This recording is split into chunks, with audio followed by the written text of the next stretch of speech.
10 tips if you are choosing CA after 12th class.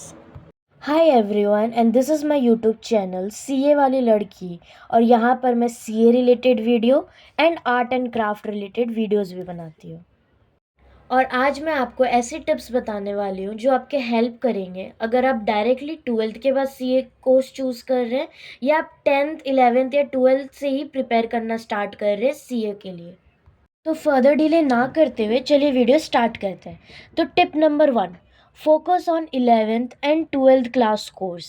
Yes, सबसे पहले आपको यही करना है। अगर आप पहले से श्योर है कि आपको सीए ही करना है तो आपको कॉमर्स स्ट्रीम चूज़ करना है। पर क्या डिफरेंट स्ट्रीम्स वाले सीए नहीं कर सकते?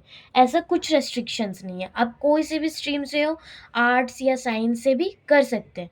पर कॉमर्स वाले स्टूडेंट को एक फ़ायदा मिलता है कि उनका कॉन्सेप्ट क्लैरिटी 11th से ही और 12th से ही बेस स्टार्ट हो जाता है बनना। तो इसलिए कॉमर्स हमेशा प्रिफर रहता है अगर आपको आगे जाके सीए करना रहे।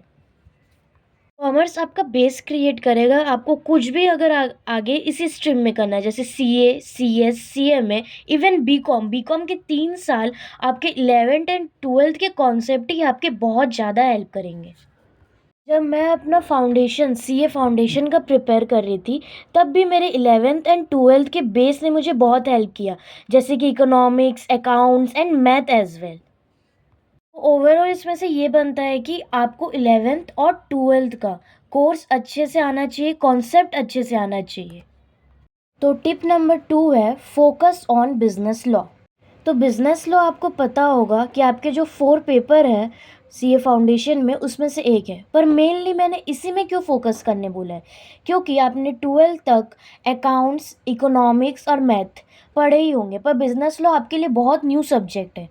तो बिजनेस लॉ मैंने मेरे प्रिपरेशन में YouTube channel grooming education academy से प्रिपेयर किया था, और मैं आगे के वीडियो जो नेक्स्ट वीडियो आने वाले हैं उसमें मैं ये कवर करूँगी कि कैसे मैंने विदाउट कोचिंग सीए फाउंडेशन का प्रिपेयर किया था। बिजनेस लॉ आप लोगों के लिए बहुत ही न्यू सब्जेक्ट है, क्योंकि इसका आंसर राइटिंग भी बहुत डिफरेंट होता है, इसमें प्रोविजंस आपको पढ़ने पड़ेंगे। इसलिए अगर आप फाउंडेशन का प्रिपेयर करें तो मेनली बिजनेस लॉ से स्टार्ट करिए। बट इसमें एक एक्सेप्शन है, अगर आपके 12th क्लास तक मैथ नहीं था, आपने कॉमर्स विदाउट मैथ ली है, तो आपको मैथ और बिजनेस लॉ पहले फोकस करना चाहिए। Tip number 3, try to prepare every chapter. अगर आप प्रिपरेशन स्टार्ट कर रहे हैं तो शुरू से स्ट्रेटेजी बना के खाली इंपॉर्टेंट चैप्टर्स को मत पढ़िए, आप शुरू से सब चैप्टर पे ध्यान दीजिए, क्योंकि एग्ज़ाम इतना भी इजी नहीं है क्रैक करने के लिए। आपने जो चैप्टर पढ़े होंगे अगर आप उसके बहुत ज़्यादा हार्ड क्वेश्चन आ गए तो आप कैसे करेंगे, इसलिए हर चैप्टर प्रिपेयर करिए, हर चैप्टर का कॉन्सेप्ट समझिए। Tip number 4, use mostly black pens.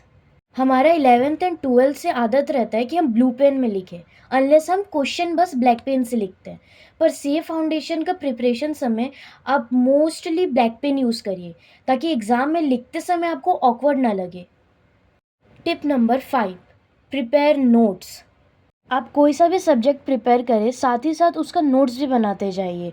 Business law, accounts का थ्योरी वाला पार्ट का आप नोट्स बनाइए। इकोनॉमिक्स वो 1 मार्क में आएगा बोल के उसका नोट्स मत छोड़ दीजिएगा, उसका नोट्स बनाइए। और मैथ के लिए एक फार्मूला का कॉपी अलग रखिए, specific formula copy. Tip number 6, practice previous year questions.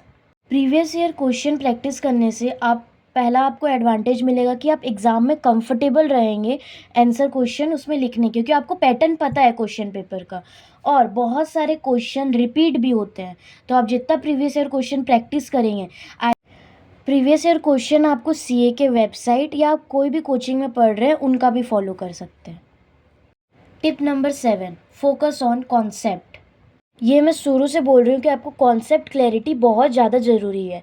आप हमेशा रस मत करिए स्ट्रेटेजीज़ बना के कि आप बस इतना स्ट्रेटेजी कर लेंगे तो आप फाउंडेशन पास हो जाएंगे, नहीं होता है उससे। आपको कॉन्सेप्ट में ध्यान करना पड़ेगा, उसका क्लैरिटी रहेगा तभी आप एग्ज़ाम में एक्सेल कर पाएंगे। Tip number 8, math strategy. ये फाउंडेशन 2 टाइप के स्टूडेंट देंगे, जो कॉमर्स विथ मैथ या विदाउट मैथ। तो ये थोड़ा सा बड़ा वीडियो होने वाला है, इसलिए मैं नेक्स्ट वीडियो में ये टॉपिक कवर करूँगी। Tip number 9, theory writing practice.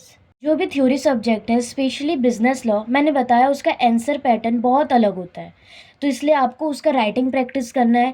Accounts का आप जितना प्रैक्टिस कर पाए उतना करिए, क्योंकि एग्ज़ाम में टाइम लिमिट रहता है। Tip number 10, be confident. Be confident about your goals, क्योंकि ये बहुत लंबा जर्नी होने वाला है, तो इसलिए आप कॉन्फिडेंट रहिए कि आपको यही करना है और लास्ट तक आप मेहनत करोगे।